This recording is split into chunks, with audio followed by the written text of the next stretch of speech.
আলাইকুম। জোহরের নামাজ পড়লাম, পড়ে এখন এই মসজিদ থেকে বেরিয়ে আসলাম। এখন যাবো একটু ক্যারি পরে। প্রচুর গরম পড়তেছে, মানে 48 ডিগ্রি সেন্টিগ্রেড তাপমাত্রা চলতেছে। একটু ক্যারিপুর সুপার মার্কেটে যাবো কিছু বাজার করার জন্য। ভাত বসাইছি, ভাত একটু আগুন কমাই দিয়েছি, ভাত হইতে থাকুক আর আমি এর মাঝে দিয়ে বাজারটা করে আসি। দেখেন দুপুরবেলা তো প্রচণ্ড গরম পড়তেছে, আর এই গরমের মাঝে দিয়ে খাইতে তো হবে। মানুষ তো বেঁচে থাকতেছে, আর বেঁচে থাকতে হলে আপনাকে খাইতে হবে। তার এই কারণেই আপনার খাদ্য আপনাকে জোগাড় করতে হবে। তো এখন চলে যাচ্ছি বাজার করার জন্য। যে আমি যেখানে থাকি ওখানকার ব্লগ ভিডিও। তো আজকে আমি আপনাদের সাথে শেয়ার করতেছি একটাই, যে আমি প্রবাসে আজকে 17 বছর শেষ হয়ে এখন 18 বছরে পড়েছে। এই 18 বছরে আমি যে অভিজ্ঞতাগুলো পেয়েছি, আজকে একটা অভিজ্ঞতা আমি আপনাদের সাথে শেয়ার করতেছি। আর সেটা হলো, আমাদের মধ্যে এমন কিছু ব্যক্তি আছে, এমন কিছু লোক আমি বাস্তবে দেখছি যারা আরেকজনের প্রতি জুলুম করার কারণে তার পতন হয়েছে। অনেক রকম অর্থনৈতিক, শারীরিক, মানসিক, এরপর অনেক রকমের পতন হয়েছে। এরপরেও সে জানে তার পতন মূল কারণ হলো তার জুলুম। মানুষকে ঠকানো, মানুষকে কষ্ট দেওয়া, মানুষকে ঘৃণা করা, এই ধরনের মানুষকে অবহেলা করা। আমি এরকম বহু দেখছি যে মানুষকে কষ্ট দেওয়ার কারণে তার পতন হয়েছে।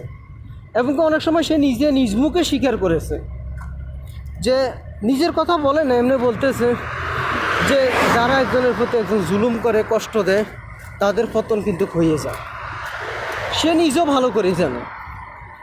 এরপরেও আমি দেখলাম যে সে আরেকজনের প্রতি জুলুম করতেছে, তার পতন হচ্ছে।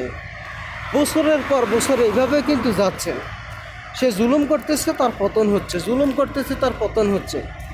এবার আমি সংক্ষেপে বুঝাই দিই যে অনেক সময় শারীরিক সমস্যা, এমন কিছু অসুখ বিসুখ তার হচ্ছে, যে মূল কারণ হচ্ছে মানুষের প্রতি জুলুম করার কারণ। আবার দেখা গেল অনেক সময় যে তার হাতের মোবাইলটা পানিতে পড়ে শেষ। অ্যান্ড্রয়েড মোবাইল পানিতে পড়লে অনেক সময় এটা আর পরে ব্যবহার করা যায় না, এরকম অনেক ঘটনা হয়। এই গেল একটা। আরেকটা হলো যে অনেক সময় সে দেশে হয়তো একটা মোবাইল পাঠাইছে, তার বাচ্চা মোবাইলটাকে ওই পলসের পানির মধ্যে ফেলে দিয়েছে, অথবা আছাড় দিয়ে ভেঙে ফেলছে। অনেক সময় দেখা গেল যে বিনা কারণে হয়তো তার মা, তার ওয়াইফ অথবা তার ছেলে সন্তান পিছলাকে পানিতে পড়ে গেছে, পড়ে যাওয়ার পরে দিয়ে হয়তো পা ভেঙে ফেলছে, অথবা এরকম একটা সমস্যার সৃষ্টি হয়েছে। তো এরকম আমি দেখছি যে অনেকের বেলায় এরকম এই ঘটনাগুলো কিন্তু হইতেছে, যে আরেকজনকে কষ্ট দেওয়া, আরেকজনকে জুলুম করা, হারাম খাওয়া। দেখা গেল যে সামান্য কিছু টাকার বিনিময়ে বা সামান্য কিছু লোভের কারণে আরেকজনের বড় বড় ক্ষতি করতেছে। সে আরেকজনের ক্ষতি করতেছে, উপরওয়ালা তার ক্ষতি করতেছে। আবার অনেক সময় দেখা গেল যে এই ধরনের যারা জুলুমবাজ আছে তাদের বেলায় আমি একটা কথা বলতেছি, যে দেখা যাচ্ছে যে তারা মানুষের প্রতি জুলুম করার কারণেও অনেক সময় দেখা গেল তাদের সম্পদ বাড়তেছে, টাকা পয়সা বাড়তেছে। কিন্তু আসলে উপরওয়ালাই ভালো করে জানে যে আসলে যে উপরওয়ালা কী করতেছে এখানে। আমি এরকম অনেক ব্যক্তি দেখছি যে এরকম জুলুম করতেছে, এরপরে টাকা বাড়তেছে। সে যতই মানুষের প্রতি জুলুম করতেছে, তার টাকা পয়সা ততই বাড়তেছে। কিন্তু এমন একটা সময় যখন আসে যে সে মানুষের প্রতি জুলুম করতেছে, কিন্তু পরবর্তীতে সে আর জুলুম হয়তো আর করতে পারতেছে না। কিন্তু জুলুম করতে পারতেছে না, ঠিক আছে, এরপরে তার সম্পদ উপরালা হয়তো যদি 100 টাকা এক রাস্তায় দিয়ে থাকে, অন্য রাস্তায় এগুলো শেষ হয়ে যায়। আমি এমন অনেক ব্যক্তি দেখছি শুধু শয়তানি বান্দরামি ছাড়া, যে কে কীভাবে আরেকজনের ক্ষতি করবে, কীভাবে কাকে কষ্ট দিবে, এগুলো নিয়ে সবসময় মন মানসিকতা তাদের থাকে। তা আমি দেখছি তাদের পতন, আমার নিজ চোখে আমি দেখছি তাদের পতন কীভাবে হয়েছে।